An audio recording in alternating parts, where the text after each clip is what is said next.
ప్రముఖ సినీ నటి శ్రీమతి సంగీత గారి ప్రారంభించారు. IVF చికిత్సలో 25% భారీ discount, free doctor consultation, free ultrasound scan. 49 అంటే సంతానం, 49 అంటే సంతోషం. సో గురుగారు, ముఖ్యంగా మీరు ఒక థాట్ తోటి ఏదైతే హిందూ సమాజాన్ని కాపాడాలని, ప్రతి ఒక్కళ్ళు కూడా హిందువుగా పుట్టిన ప్రతి ఒక్కళ్ళు కూడా హిందూ సాంప్రదాయాలని ఆచరిస్తూ అనుభవిస్తూ వారి యొక్క జీవన విధానం పొందాలని చెప్పేసి ఎక్కడికక్కడ గుడులని పునర్నిర్మాణాలు చేస్తున్నారు. ఏంటి ఈ కార్యక్రమానికి ఎందుకు శ్రీకారం చుట్టారు? అంటే ఎక్కడికక్కడ గుడులు నిర్మాణం చేయడం అంటే ఇక్కడ మేము ఫస్ట్ పురాతన దేవాలయాలు పాడుబడ్డవి ఏవైతే ఉంటాయో వాటిని మనం సరి చేస్తున్నాం అండి. అవును. రెండవది ఏంటంటే చాలా గ్రామాల్లో కనీసం భజన మందిరాలు కూడా లేకుండా ఉన్నటువంటి ఆలయాల్లో, విపరీతమైనటువంటి అన్యమత ప్రభావాలు అనేటువంటి ఎక్కువ ఉన్నటువంటి ఆలయాల్లో ఉన్నటువంటి ప్రాంతాల్లో చిన్న చిన్న భజన మందిరాలు, మేము పెద్ద పెద్ద ఆలయాలు ఏం కట్టట్లేదండి, చిన్న చిన్న భజన మందిరాలు అంటే పూజ చేసుకొని వాళ్ళు ఒక 10 నిమిషాలు కాలక్షేపం అంటే మంచి విషయాలు ఎప్పుడైతే మాట్లాడుకోవడానికి ఒక ప్రాంతం ఏదైతే కావాలో ఆ చిన్న భజన మందిరాలని నిర్మాణం చేస్తూ ఒక 10 మంది కలుసుకొని అక్కడ కూర్చొని భగవద్ విషయాలు అనేటువంటి చర్చించుకోవడానికి ఉండాలి ఒకటి అనేటువంటి దాంతో మనం గిరిజన గ్రామాల్లో ప్రారంభం చేసాం. అది వివిధ ప్రాంతాలకు విస్తరిస్తూ వెళ్తుందండి. ఓకే. ఈ మధ్యకాలం మనం చూసాం గురూజీ, మీరు కూడా విన్నారు, చూశారు, మీరు కూడా నాకు తెలిసి రియాక్ట్ అయ్యే ఉంటుంటారు. గత ప్రభుత్వంలో ఏదైతే ఆంధ్రప్రదేశ్లో గత ప్రభుత్వంలో జరిగినటువంటి గుళ్ళ మీద దాడులు కావచ్చు, విగ్రహాల ధ్వంసం కావచ్చు, అనేక రకాలైనటువంటి కార్యక్రమాలు, రథాలు తగలబెట్టినటువంటి నేపథ్యం కావచ్చు, ఇలాంటివన్నీ మనం చూసాం. అన్యమత ప్రచారం ఎక్కువగా ఆంధ్రప్రదేశ్లో తెలుగు రాష్ట్రాల్లో బాగా ప్రబలుతుంది.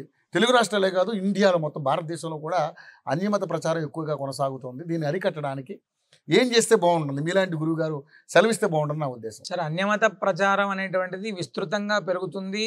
దానికి తగ్గట్టుగా చాలా హిందూ సంస్థలు చాలా గట్టిగా పనిచేస్తున్నారు. ఒకటి ఫస్ట్ అన్యమత ప్రభావం పెరగడానికి ముందు డబ్బు కారణం. ఫస్ట్ డబ్బే. ఎందుకంటే డబ్బు ఎందుకు కారణం అని చెప్తున్నాం అంటే వాళ్ళ దగ్గర విదేశాల నుంచి వచ్చేటువంటి ఫండ్స్ ప్రభావంతో వాళ్ళు విచ్చలవిడిగా వాళ్ళు ఏదో కార్యక్రమాలు చేసుకుంటూ వెళ్తున్నారు. మన దేవాలయాల దగ్గరకు వచ్చినప్పటికి ఏమవుతుందంటే దర్శనం దగ్గర నుంచి ప్రారంభం చేస్తే అన్ని డబ్బులతోటే ముడిపడి ఉంటాయి. ఫస్ట్ ఈ మధ్యకాలంలో ఒక యాడ్ కూడా వస్తుంది. ఒక ఆయన ఏమో నేను అక్కడికి వెళ్తున్నానంటే వెళ్ళరా అంటాడు, ఇంకొక ఆయన ఇంకొక దగ్గరికి వెళ్తానంటే నేను గుడికి వెళ్తానంటే నాకు 500 కావాలి నాన్న అని అడుగుతుంటాడు. ఆయన 500 ఎందుకు నా గుడికి వెళ్ళాలంటే అక్కడ పార్కింగ్కి డబ్బులు కావాలి, లేదా దేవాలయం దర్శనానికి డబ్బులు కావాలని. అంటే ఒక సాధారణమైనటువంటి వాడు ఆలయానికి వెళ్తే ఇన్ని డబ్బులు ఖర్చు పెట్టాలా అనేటువంటి భావన ఒకటి ఫస్ట్, లేదా ఖర్చు పెడుతున్నాం. కానీ అన్యమతాల్లో ఏమవుతుందంటే ఫస్ట్ ముందు వాళ్ళకి డబ్బు ఎలాగా వేస్తున్నారు, తర్వాత వాళ్ళ దగ్గర నుంచి మొత్తం దోచేసుకుంటున్నారండి. దశమ భాగాల ప్రభావంతో ప్రమాణం తీసుకుంటున్నారు. చాలా ప్రాంతాల్లో ఎక్కడైతే చదువు ఉండదో, ఎక్కడైతే ఎలా ఉండదో ఫస్ట్ అక్కడికి వెళ్తున్నారండి.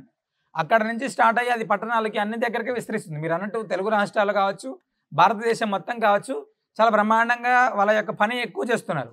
మన దగ్గరికి ఏమవుతుందంటే నిధులు తక్కువ, చేసేటువంటి వాళ్ళపైన విమర్శలు ఎక్కువ. ఇప్పుడు హిందూ సంఘాలు ఏదైనా చాలామంది అన్య మతాల పైన కొట్లాడుతుంటే మన హిందువులు వెనక పట్టుకొని వస్తుంటారు, వీడికి ఎక్కువైంది అందుకే పోతున్నాడు, లేదా ఇంకా వాళ్ళకి ఏమవుతుందంటే వాళ్ళందరూ కూడా కమ్యూనిటీ చాలా జాగ్రత్తగా గట్టిగా ఉంటారు. మన దగ్గర ఎవరైనా కష్టపడాలి అంటే వెనక్కి లాగే వాళ్ళు ఎక్కువైపోతుంది. దీని యొక్క ప్రభావం చేతి ఇంకొంచెం పెరుగుతుంది తప్ప గతం కంటే పోల్చుకుంటే ప్రస్తుతం తగ్గుతుంది అని మేము అనుకుంటున్నాం. చాలా మందిలో అవేర్నెస్ వస్తుందండి. అంటే క్రైస్తవుల్లో కూడా ఇవన్నీ వీళ్ళు చెప్పేటువంటివన్నీ కూడా అబద్ధాలు అనేటువంటిది పెరుగుతుంది వాళ్ళలో. చాలా మంది చర్చిలకు వెళ్ళేటువంటి తగ్గించారండి. గతానికి పోలిస్తే ఇప్పుడు ఖచ్చితంగా పెరిగింది అనిపిస్తుంది. అంటే మీరు గతానికి పోల్చుకుంటే ప్రస్తుతం తగ్గుతుందండి. తగ్గుతుంది. భగవంతుడి దయ వల్ల ఇంకా తగ్గాలి. ఎందుకంటే మీరు కాపాడినటువంటి ఏదైతే కుటుంబం ఉందో ఆయన కూడా ఒకప్పుడు క్రిస్టియన్ గా ఉండి కూడా ఇప్పుడు ఈ రోజు హిందువుగా మారారు. అదొక మంచి అద్భుతం నిజంగా. మేము అట్లా తెలుసుకున్నాం దాన్ని. సుమారు ఒక 5,000 కుటుంబాలను వెనక్కి తీసుకొని వచ్చామండి. ఇప్పటిదాకా ఒక 5-6 సంవత్సరాల్లో ఒక 5-6 వేల కుటుంబాలని వెనక్కి తీసుకొని వచ్చాం, గర్వాపసి చేసాం. ఓకే, సో చాలా అద్భుతం నిజంగా స్వామిజీ. ముఖ్యంగా చూసుకుంటే మరి ఇంత మంచి కార్యక్రమాలు చేస్తూ ఉన్నారు. ఇందాక మనం అనుకున్నాము అంటే ఏదైతే ఒక పూజ జరిపించి మొత్తం అంతా కమర్షియలైజ్ అయిపోయింది. ఇప్పుడు గుడికి వెళ్ళాలంటే ఒక పిల్లవాడు 500 ఇవ్వమని అన్నాడు. నిజంగా మరి ఏమి ఆశించకుండా ఇంత సేవా కార్యక్రమాలు మీరు ఎలా చేయగలుగుతున్నారు? ఎందుకంటే ఇంత ట్రస్ట్ని దాదాపుగా ఈ నరసింహ సేవా సమిత వాహిని సేవా వాహిని ఈ సంస్థను నడపాలంటే నిజంగా కొంచెం వ్యయ ప్రయాసాలతో కూడినటువంటి విషయం మనం చూస్తూ ఉన్నాం. ఇన్ని గోవులు మీ పరిరక్షణలో హాయిగా ఆనందంగా వాటి అరుపులు ఏంటంటే చాలా చక్కగా శ్రవణానందంగా ఉంది.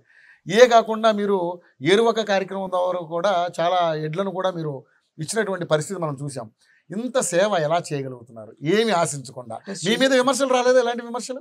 సార్, శ్రీనృసింహ సేవావాహిని అనేటువంటి వ్యవస్థలో కొన్ని వేలాది మంది నృసింహ భక్త కుటుంబం ఉన్నారండి శ్రీనృసింహ సేవావాహినిలో. ఈ భక్త కుటుంబం యొక్క పూర్తి సహకారంతో మాత్రమే ఇది నడుస్తుంది. ఫస్ట్ అంటే మా దగ్గర ఏమీ పెద్ద మీరు అన్నట్టుగా లక్షలు కోట్లు రూపాయలు ఏవీ లేవు. మా నృసింహ సేవావాహిని ట్రస్ట్ అకౌంట్ భద్రాచలంలోని ఆంధ్ర బ్యాంకులో ఉంటుంది. దాంట్లో లక్షలాది రూపాయల డబ్బులు కూడా ఏం లేవు. మా దగ్గర లక్షలాది మంది భక్తులు ఉన్నారు. మేము ఏం కార్యక్రమం చేస్తున్నాం, ఆ కార్యక్రమానికి సరిపడినటువంటి ద్రవ్యం కావచ్చు, లేదా వస్తువులు కావచ్చు, లేదా ఆ ప్రాంతంలో ఉండేటువంటి పరిస్థితులకు కావచ్చు, ప్రతి దానికి కూడా ఖచ్చితంగా వాళ్ళ సహాయ సహకారాలు అందిస్తారండి ఇప్పటిదాకా కూడా. కాబట్టి మాకు ప్రత్యేకంగా ఇబ్బందికరమైనటువంటి పరిస్థితులు ఏం లేవు ఇప్పటిదాకా. విమర్శలు అంటారా, నేను ఇందాక చెప్పినట్టు మామిడి పళ్ళు ఉంటే చెట్టుకు రాలేస్తారు. మామిడి పళ్ళు ఏం లేకపోతే ఆ చెట్టును కూడా ఎవరు ముట్టుకోరు. అది కామన్గా జరుగుతూనే ఉంటే దాని గురించి పెద్దగా ఆలోచించాల్సిన అవసరం లేదు. నేను మంచి చేస్తున్నాను అనేటువంటిది నేను నమ్మాలి, నాతో ఉండేటువంటి భక్తులు నమ్మాలి. ఖచ్చితంగా మంచి జరుగుతూనే ఉంటుంది.